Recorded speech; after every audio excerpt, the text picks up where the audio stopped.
Gunther against Nick Aldis. Okay, the most shocking thing here is that Nick Aldis came out to Morning Glory by Oasis. Yeah.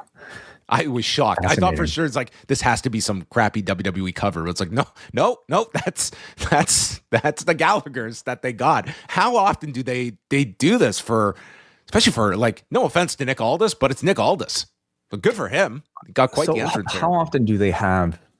I mean, they have music by real bands, of course, but like, how often would they pay this sort of premium for something that is widely known? Okay, and what are the odds that we go midweek and this is no longer on Netflix? Very good chance. Sure. I don't know what sort of rights. I'm sure that this wouldn't make financial sense. Imagine clearing this with like, Mark Shapiro or Ari Emanuel. You want what? Well, wait, I'm surprised they did this just to begin with. I mean, unless there was good ad rates. So you really want to drive those ratings. Who usually gets this sort of treatment? Punk. It's Paul Levesque. Punk had to fucking renegotiate it into a contract like after being here for decades. Nobody gets this sort of thing upon debut. So what does it tell you? I think they in Nick Aldis, they clearly maybe want to invest some level into him. But secondly, I think they want to give him every benefit they could in order to make this feel like it's a can't lose match, or at least in terms of just like attraction. Yeah. I kind of like the idea that we had the guy that's been in the company. We're finally going to give him his big match. He's going to come out to Oasis. He was really inspired by SummerSlam 1992. I was like, I'm watching Nigel McGuinness here. Like, this is the Nigel McGuinness story. Yeah. Mm-hmm. Like right down to Oasis here. So my first observation here, first of all, Nick Aldis looks in tremendous condition.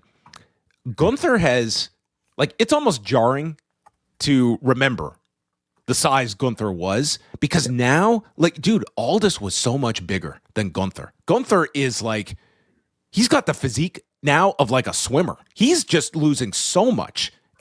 He's leaned out to an incredible degree that I was just like, the GM here looks like he's just towering over, not towering, but he's just so much thicker than your former world champion here. Yeah. Mm-hmm. Gunther goes to the Ryohei Oiwa playbook and goes for that headlock. And Wade mentions how his first match was against Nick Aldis, and they put over the SummerSlam 1992, a turning point in Nick Aldis's life. And Michael Cole, unlike the call on Friday, they got the terminology correct tonight, as Aldis went for the King's Lynn Cloverleaf, which is attempted early. And there we have Mickey James and son Donovan in the front row for Gunther to go talk trash to. And I thought actually that Mickey would maybe be more involved in this, but it wasn't necessary to go above and beyond it. But you had the family there for that dynamic. And Gunther applies the sleeper, but Aldis breaks out of it, and he really does have the crowd with him here. It seemed like this was the most engaged they were to an actual wrestling match that wasn't reliant on spots to the crowd or doing songs and stuff. This was just they were into Nick Aldis as the babyface overcoming Gunther. So he gets out of the sleeper and he fights back. He hits the bulldog power slam, and then Aldis takes out Gunther's leg, hits him with a pair of elbows off the top, and applies the cloverleaf, which gets a surprisingly good reaction. And he pulls Gunther to the center, and this crowd, they were ready to just go nuts here that Aldis was going to pull this off, but it's broken, and he reverses it into it. There's a sleeper reversal by Aldis, then a Saito suplex by Gunther to break out of it, downward elbows, and gets the sleeper. And Aldis, he gets to his feet. You think he's going to be free, but is pulled back into the quicksand to the mat and taps at 11 minutes and 40 seconds. He didn't get to go out with a smile, but he did tap. And he did get the hero spot afterward where Gunther leaves and Aldis is left in the middle of the ring as he is joined by Mickey and Donovan. And they gave him a really big moment here. I hate that term moment, but that's what they did here for Aldis. And we can get into his handling, the angle that they did on the post show. But what did you think about the match and Nick Aldis's performance? I found it to be, like many of the great or very good, I guess we could say, Nick Aldis matches that I've seen. Like it was a terrific old school style of match that was at once, I think hard hitting, but also like very simple in its storytelling. And I mean, this was Nick Aldis in the role of underdog against Gunther. It's sort of a classic style Gunther match. Who he himself is a very old school type of heel. So I thought like in playing the underdog, I thought Aldis was tremendous, and I thought in the match he was able to show the best of what I've seen of him in the past, and that's technically strong work. In this case, it was very good selling too. And so I thought these two had really strong chemistry with each other. They booked this match to give Aldis enough fight for, I think, the level of athlete they've kind of established him as, in the build up to this. So it certainly doesn't come as any sort of like shock that like he would suddenly be competitive to this degree with Gunther. But it will also like he didn't like kick out of a million finishers either. Like it was somewhat realistic in that, for Gunther, this was still a very decisive victory. But Aldis was just given just enough fight for Gunther to be impressed and for Gunther to earn that level of respect for him. Yeah, I mean, I thought that Aldis looked very good in this match. Like, I didn't look at this as like some top tier Gunther match, but I thought for Aldis, I thought he performed really well. And I don't want to see this guy just become a regular, and they're obviously not going to be doing that. But you do have the ability to do like once a year, it's like the heel that pushes Nick Aldis to the edge, and you can do the occasional match with Nick Aldis. And we can just fast forward to the post show. Aldis was he met with Paul Levesque and he said, "I'm a man of my word. I lost, so I'm handing in my letter of resignation as the GM." And Levesque said, "You did cross the line with Gunther, but so did he. You stood up for yourself and you did what we do in WWE. You settled it in the ring."